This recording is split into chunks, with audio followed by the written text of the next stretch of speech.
Assalamualaikum warahmatullahi wabarakatuh. Hello everyone, welcome back with me. I am Gunan Sabir. Right now I am in the second semester of English department. Today, I want to continue the discussion of anti-corruption video. So our lesson is the values and principles of anti-corruption. Before I start the video, first of all, let's say thanks to our God Allah Subhanahu wa Ta'ala, who has given us the blessing of life, faith, chance, and health, so I can still breathe until this time. Secondly, don't forget our salawat and salam to our Prophet Muhammad Sallallahu Alaihi Wasallam, who has brought us from the darkness to the lightness, namely Islamic religion. Okay, as we know that the current rampant corrupt practices cannot be separated from internal factors or intentions.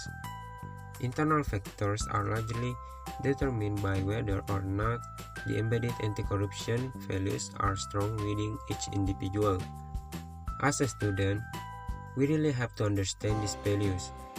The following are our values and steps as students in eliminating corrupt practices in the future. The first one is honesty. The value of honesty in campus life, which is colored by academic culture, is very necessary. However, a student is to be careful, because if a student is proven to have acted dishonestly, both in the academic and social spheres, then forever, others will always feel hesitant to trust the student. The value of honesty on campus can be realized by students in the form of not committing academic fraud.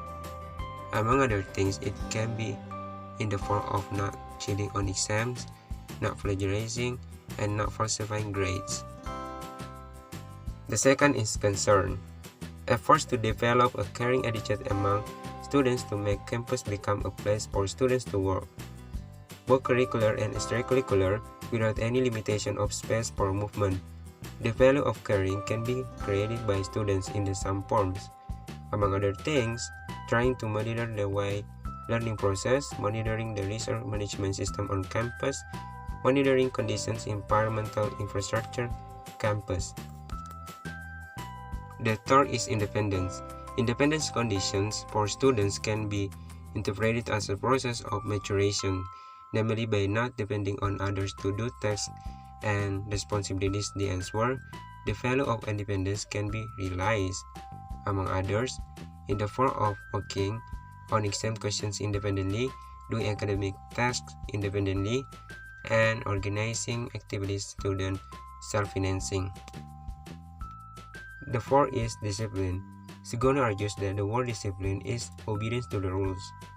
Discipline values can be realized, among others, in the form of the ability to manage time well, compliance with all regulations and provisions that apply on campus, do everything on time, and focus on work.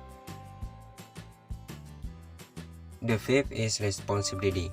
Sugona explained that the word responsibility is the state of being obliged to bear everything, or if anything happens, you can be accused, blamed, and sued.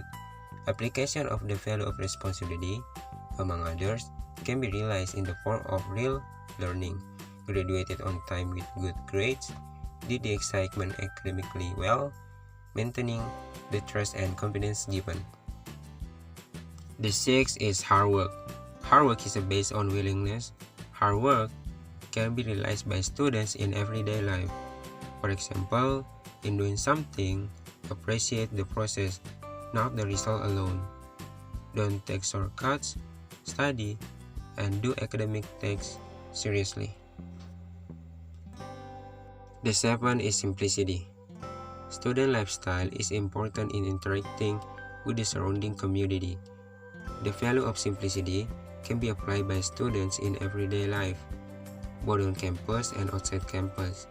For example, life according to ability, life according to needs, and don't like to show off wealth.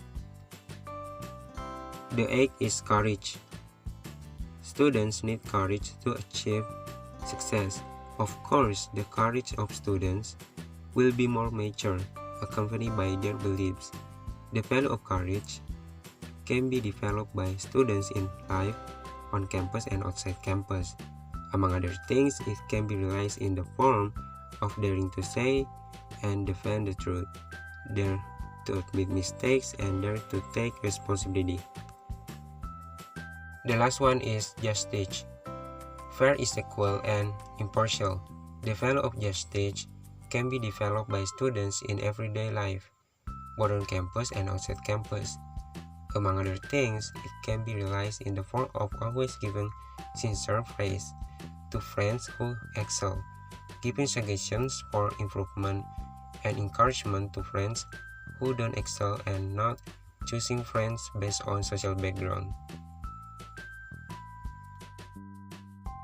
Okay, after understanding the anti-corruption values that are important to prevent internal factors or intentions, the following will discuss the principles of anti-corruption to prevent external factors or opportunities causing corruption. The first one is accountability. Accountability is the compromise between the rules and the implementation of work. The principle of accountability can be applied by students in their daily lives as students on campus. For example, student activity programs must be made by heeding the rules that apply on campus and run according to the rules. The second is transparency. The principle of transparency is important because eradicating corruption starts from transparency and requires that all policy process be carried out openly so that all forms of deviation can be known by the public. The principle of transparency can be applied by students in life on campus. For example, program student activities and report activities must be accessible to all students. The third is fairness. The principle of fairness is intended to prevent manipulation or irregularity in budgeting.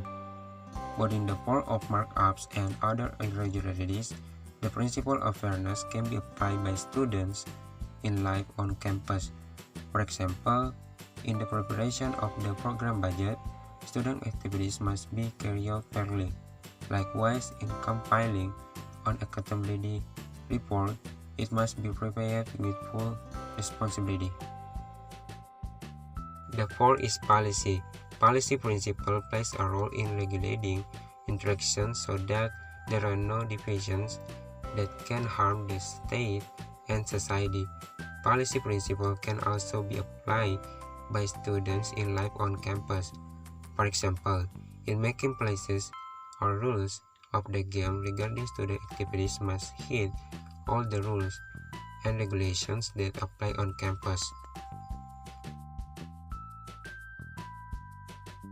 The last one is policy control. Policy control is an effort so that the policies made are truly effective and eliminate all forms of corruption. The principle of policy control can be applied by students in life on campus.